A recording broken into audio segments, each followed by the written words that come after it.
Bonjour à tous. Vous êtes nombreux à m'écrire au sujet de l'assurance voyage et en général il y a deux types de questions qui reviennent toujours.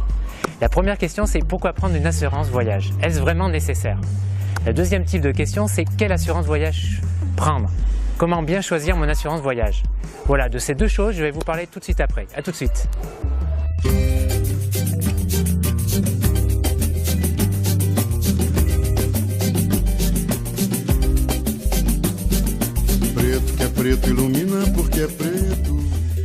Alors, pourquoi prendre une assurance voyage? Je sais que certains voyageurs partent ou sont partis par le passé sans prendre d'assurance voyage.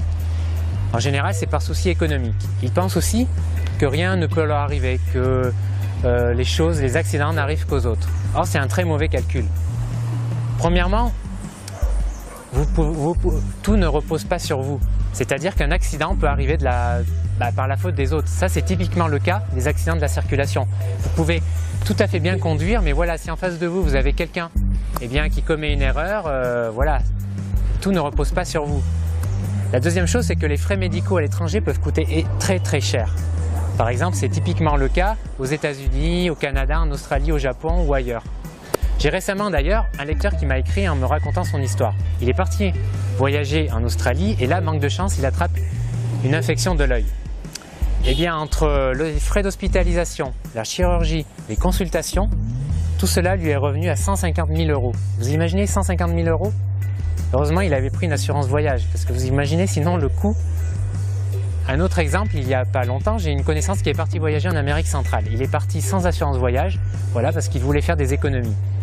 Manque de chance, encore une fois, un petit accident de la circulation et il se retrouve avec une petite jambe à rafistoler.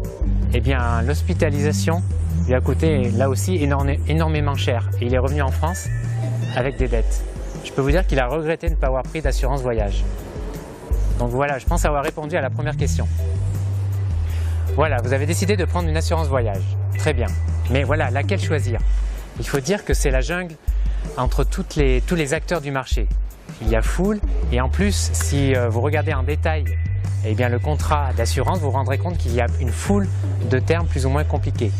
En effet, entre le remboursement des frais médicaux, le rapatriement, la responsabilité civile, l'assistance juridique, quoi d'autre encore, l'invalidité décès, l'assurance bagage, l'assurance annulation, bref j'en passe et des meilleurs, il y a de quoi choper une migraine.